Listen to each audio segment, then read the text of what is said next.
Hey everyone, it's Stacy from Totally Twisted Cards, and today I'm going to show you how to make this adorable rose door hanger that I made. Now, these are made from, take like a romance novel or any old book that you have, and we make the papered roses out of those. If you don't have any books on hand, you can actually go to your Goodwill or Salvation Army and pick these up for about 25 cents a piece. I just happen to have a book on hand like this.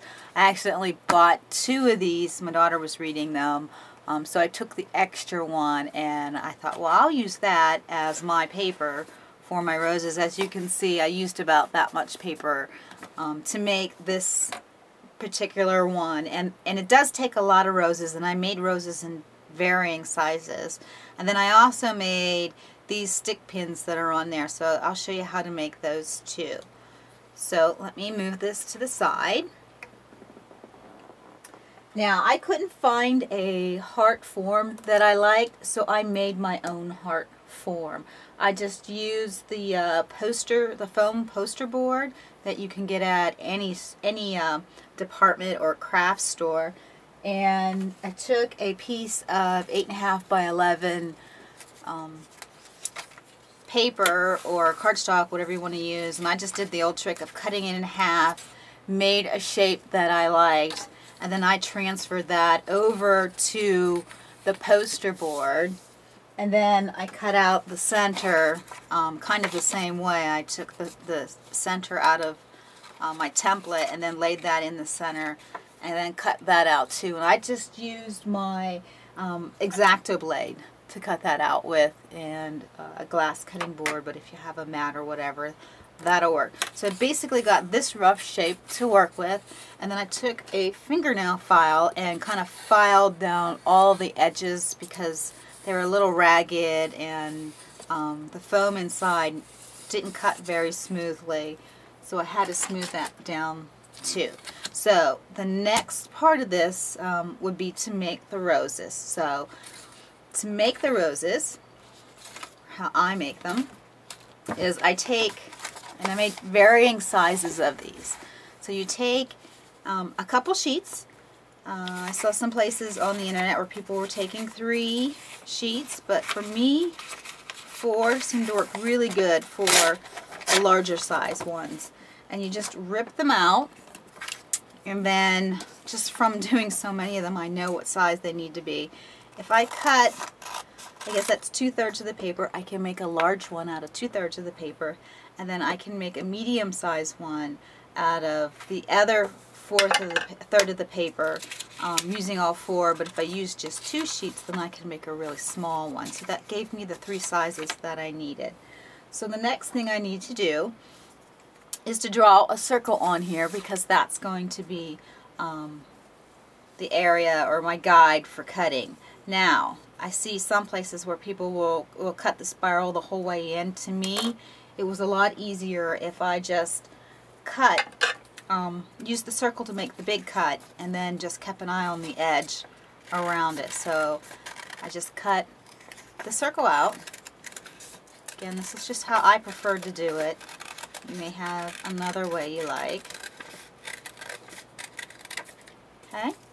And then I'll start cutting in and just cut out a spiral. Now I'll keep track of what's on that side of my scissors, and that's kind of my guide of size of my ring. So we're just going to keep going round and round until we get the whole way to the end. And notice too, I kind of leave my paper on the table here so it gathers up nicely, so I don't have to fiddle with it later.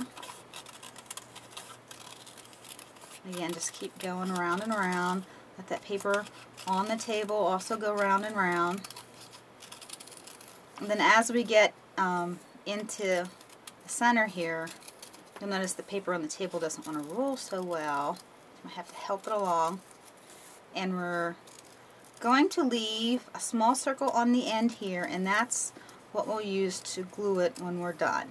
So I have my hot glue gun heated and ready to go, so you want to make sure you have that ready to go. And the next thing that I noticed as I was making these that made them easier was if I took the spiral and kind of undid it like this, just so the paper didn't hang on me as I was rolling it. And then I cut the tip so that it's square. And I happen to have a quilling tool from, this one's actually from Cuttlebug. There was a little kit that I bought on Black Friday, and this was in the quilling kit. So I thought, oh, that'd be great to use on this too. And it's not a necessity, but it does make it a lot easier. There's a slit in the end of this, so you put the slit on.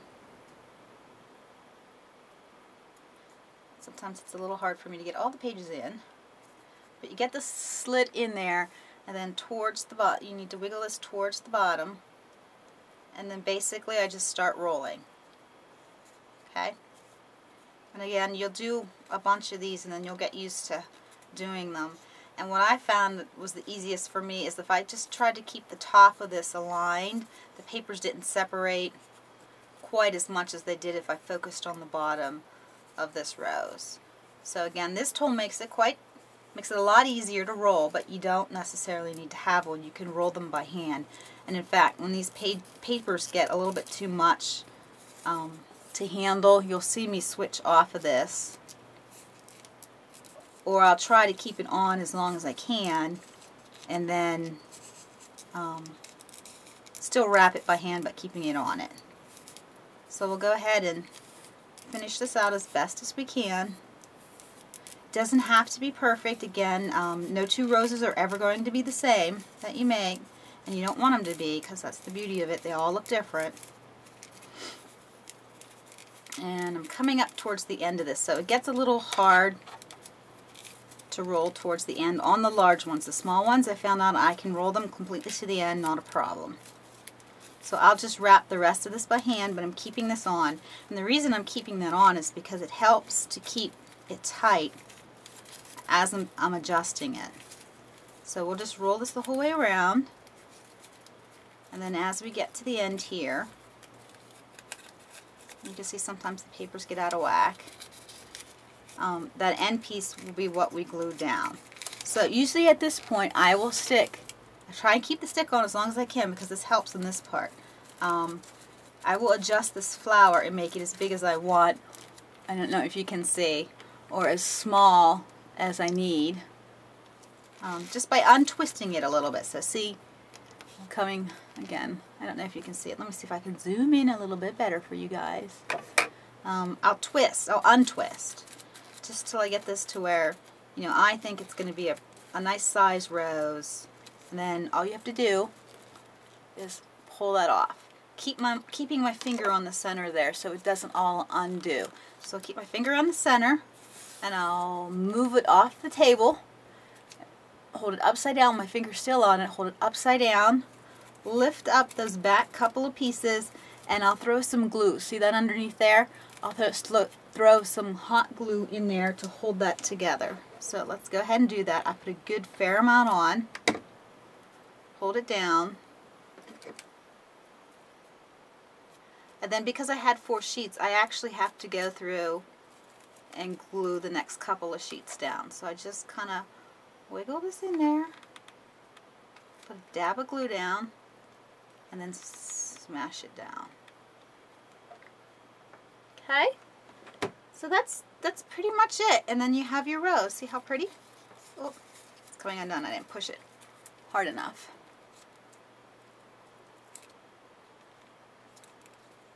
So there's your rose. So after that dries, the next thing that you'll need to do is to ink your rose up, which is fairly simple to do too. So I don't know if you guys saw this on my blog or not, but I have a new way of storing my daubers for my Tim Holtz inking. I have one of the, I just bought this at Joann's because I couldn't find they actually make one for this, but I kind of made my own just for, I think I paid $4 for this, and then I made up my own little sign to go inside, and put samples on each one of them. So I have my dauber, and I have Tim Holtz Firebrick Red is what I'm using, and that'll be my color. You could use pink or any other color. I just wanted to make mine red. And what you'll do is you'll just ink up your dauber here. Let's make the light a little better for you. And then you just want to ink up the edges, that's all. So I'll go around all the edges. I try and make sure I get the bottom layer here really good because that's where the pop of color is going to show. And you just keep going the whole way around it.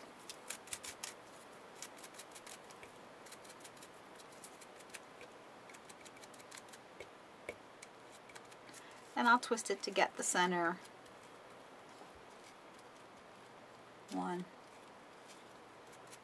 That gives your rose a little bit of color. Okay, so next I want to show you how to make the stick pins. Again, you'll need several of those in different sizes. So next I want to show you is the stick pins. And here's an example of one of the stick pins I did. Now, I used to make these using the glossy accents, but I needed to make a ton of them, and I needed to make them pretty quick. So I actually tried it out with a glue gun this time, and it worked beautifully. So what I have is I have these beads, and then I also have these beads. Now, these I got at Michael's, and they're all different colors, and the ones that we're going to use are the red ones. And then these I got at Joann's. They come in a big bag with different sizes. So we're going to use the smallest size out of here, and then the red beads out of here. And then you'll need your stick pins. So I have these. These are findings. I got these at Michael's. I believe they are 2-inch stick pins. And then all you need to do is take one of the silver, slide it on. I like to dry fit these first, and then one of the red, another one of the smallest silvers, and another red. Just like that. I'll move my light to see if I can make this easier for you guys to see. Okay. So next what you're going to want to do is glue these so that they stay placed. And like I said, I discovered last night that I could glue these with the hot glue gun. So you just want to put a tiny bit here and then shove the bead up into it. Okay? I don't know if that's focusing okay. And then I'll put another tiny bead of glue here. Really small. You don't need a lot. And then move the bead up. And I'll just keep doing that until all of the beads are on. And you can clean up your little strings later after it dries. And then push that last one up. So that's how I made my stick pins rather quickly. So the final thing we need to do is assemble, and we will assemble onto our styrofoam base that we made earlier. So let me go ahead and get my supplies together and we can start assembling. So I dry fitted all of these onto my paper template as I was making these. So I knew how many I needed to make of each size, and you can see the larger ones, you can see the medium sized ones, and then there's one of the small ones. And I also dry fit where I thought my stick pins would look best. So what I need to do next is transfer these in the same order on over to my form.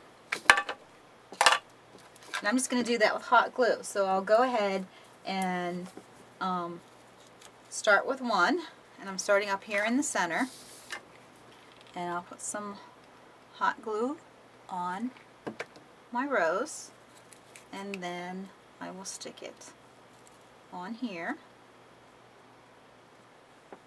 and I will just keep going with all of these.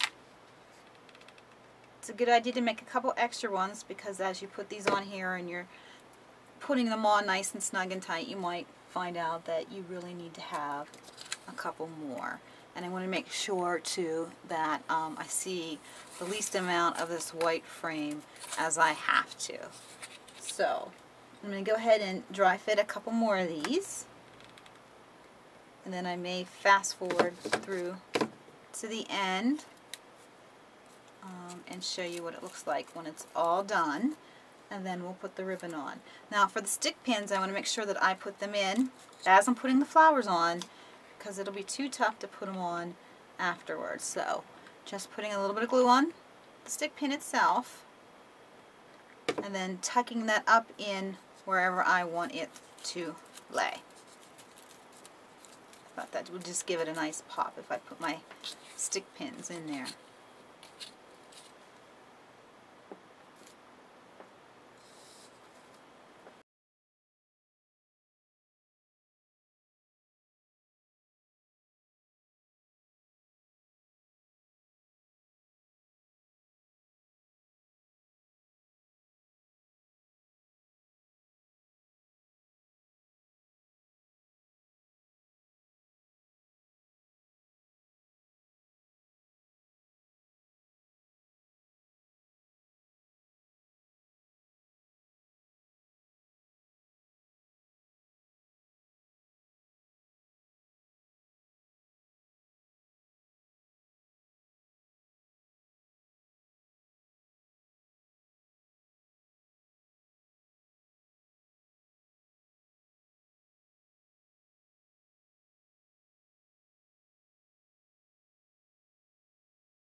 Okay, so there's our roses all on here. Next, what we want to do is put some ribbon on the end of here to hang it with. So let me go get that, and then I'll be right back.